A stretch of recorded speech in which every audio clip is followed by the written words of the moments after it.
It was December of 1942, and the all-new Japanese Nakajima Ki-43 took the world by storm as it quickly gained complete aerial superiority over the Pacific Islands. When witnessing the aircraft's extraordinary speed and maneuverability, the Allied powers realized how much they'd undervalued Japanese engineering. By then, the Allied air forces in the region were limited, and many of the aircraft they were using in the Pacific theater were old and unfit to face such a threat. The aircraft was named Hayabusa, or Peregrine Falcon, as its capabilities resembled the agile and speedy Predator bird. However, Allied forces came to know the plane as Oscar, and they also learned to fear it, especially during the earliest stages of the war. The fighter's raw speed, in addition to its ability to perform the sharpest turns of any fighter in the world, made the aircraft a formidable foe and a quintessential representation of Japan's ingenuity and determination. As World War II finally came to an end, the Hayabusa would cement its place in history as the Japanese aircraft to bring down the most Allied planes during the course of the war.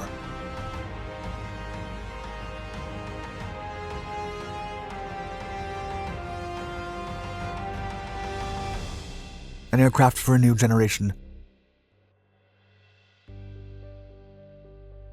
The development of the Ki-43 was a direct response to specifications issued by the Japanese Imperial Army. The Japanese High Command needed a new, swift, and nimble fighter to replace their old Nakajima Ki-27, an open-cockpit monoplane fighter nicknamed Nate by the Allies. The requirements supplied by the Japanese Air Force were highly specific. They needed a fighter able to surpass 311 miles per hour while also achieving an altitude of over 16,405 feet in less than 5 minutes. Regarding range, the new fighter was required to cover a distance of over 800 miles before refueling. As for armament, the new aircraft had to be fitted with 2 7.7mm machine guns. In addition, such flying capabilities had to be attained while maintaining the iconic maneuverability of the Ki-27. The Nakajima Corporation decided to tackle the challenge in December of 1937, and an engineering crew directed by Hideo Itakawa developed an initial first prototype in just 1 year, with early flight tests commencing in January of 1939. The first iteration of the Hayabusa was fitted with a 925 horsepower engine, and its performance seemed adequate. However, Army test pilots criticized its maneuverability, as they believed the slight speed increase didn't entirely compensate for the drastic loss in agility. Test pilots also found one of the most innovative aspects of the new aircraft undesirable, considering the retractable landing gear as a hindrance that made the airplane needlessly weighty and less controllable. With such unfortunate feedback, it was clear that the new Hayabusa had plenty of faults and shortcomings, and it wasn't anywhere near ready to replace the Ki-27. Nakajima didn't take the criticism well at first, and they even considered abandoning the project. However, due to government pressure, the company decided to continue and eventually replace the single-stage supercharger with a 2-stage unit to deliver superior power at superior heights. The changes to the exterior structure were also significant, as Nakajima upgraded the cockpit with an all-around vision canopy that gave the pilots a completely unhindered view of their surroundings. This modification put the Hayabusa well ahead of the Allied aircraft flying at the time. Further changes in the form of a variable pitch propeller and the addition of 2 12.7mm guns were also made to the Ki-43. However, the most crucial one was the clever addition of combat flaps beneath the wing center section. As the pilot deployed the elongated flaps at high velocity, the airplane's nose could pitch up without generating too much drag. Its turning angle then shrank dramatically, allowing for its iconic turning capabilities. After implementing several major modifications and adjustments, the updated Hayabusa was ready to be tested again. The next round of flight assessment left the test pilots awestruck, and the Imperial Air Force immediately approved its production. A total of 40 units were then deployed into combat in China shortly before the attack on Pearl Harbor. After the Allied forces first encountered the new and groundbreaking enemy craft, intelligence teams codenamed the airplane Oscar as a distinctive identification of its records and communications. Early victories. Although outstandingly fast and incredibly agile, the first Ki-43 sent into combat lacked guarding armor for the aviator and blast-proof or self-sealing fuel tanks. Nakajima quickly solved both issues and added slight adjustments by November of 1942, when the firm introduced the new model. The Ki-43-2 would become the highest mass-produced Hayabusa during World War II. While performing in battle, the Hayabusa was superior to any opposing fighter it faced during the initial phase of the war. The Allied powers actually fell short in fighter technology, and it would take several months for British and American aircraft to catch up to the Hayabusa in speed and maneuverability. During this initial period, the Hayabusa enjoyed unparalleled advantages and brought down a significant number of enemy aircraft. After surviving a Hayabusa attack, Sergeant Gregory Richmond commented that, quote, "Spotting a Zero below, I half-rolled. Before I could set up the fighter for the kill, all hell broke loose behind me. The instrument panel exploded and blew apart. Brilliant fire gushed from the fuel tanks.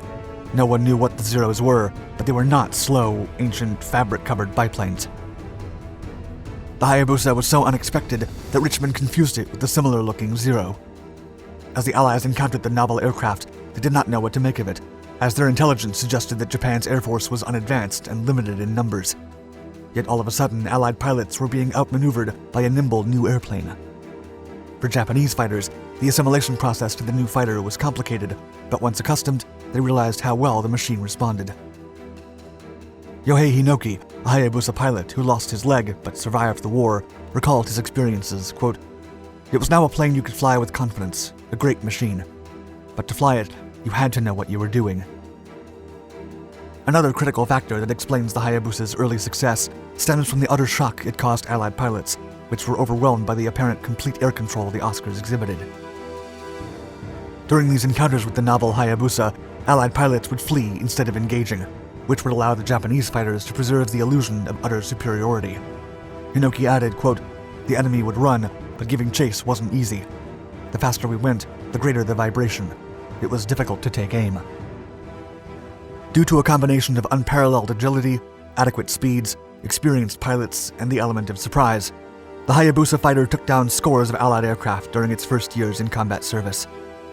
But things were about to change. An inevitable decline. Later in the war, as the British deployed the mighty Spitfire and the Americans delivered the Mustang, the playing field suddenly leveled. Not only that, but the Hayabusa suddenly trailed behind the Allied fighters as their much newer technology became overwhelming to the Japanese nation, which was now severely lacking crucial resources. To make things worse, the Japanese had lost the element of surprise. The Hayabusa was well known by now, and although nimble, the Allies knew that the Oscars were slow and highly fragile compared to their own fighters. Hayabusa pilots soon found themselves in deep trouble as they confronted a newer generation of Allied fighters whose pilots had learned to take advantage of their robust aircraft's heavier weapons and higher speeds. Still, the Oscar continued to show formidable performance against all odds, and a total of 5,751 models were deployed during the war. Like the Zero, the Hayabusa turned and stalled better than most fighters, so even when it wasn't the fastest aircraft around, it was yet to be defeated in sharp turns. The early success of the Hayabusa had been due in part to its low mass. Nakajima accomplished this by building a spare, minimalistic airframe powered by a relatively small engine. Additionally, the firm only installed 2 light machine guns and omitted pilot armor and self-sealing gas tanks. Such significant compromises would considerably cost Japan later on when the Allies began to deploy aircraft with heavy firepower, such as the Lockheed P-38 Lightning. The Lightning packed 4 12.7mm machine guns and a 20mm cannon that would tear through the Hayabusa's hull as if it were made of paper. P-38 pilots remarked that the Oscars quickly exploded after only a brief burst of fire, and the small engine that gave the Hayabusa its iconic agility also became a burden. Its limited performance allowed Allied pilots flying faster fighters to engage or refuse combat as they saw fit, putting the Japanese pilots in a difficult position. Hinoki later said, quote, "When it had become a good attack plane, things were changing. It was now to be used for defense as an interceptor. So again, its firepower was insufficient, and it lacked the speed needed for attacking bombers. The Oscar was coming to the end of its time." Ultimately, as Japan became increasingly desperate and Americans drew closer and closer to its main island, the Hayabusa would become a crucial part of the Empire's special attack unit.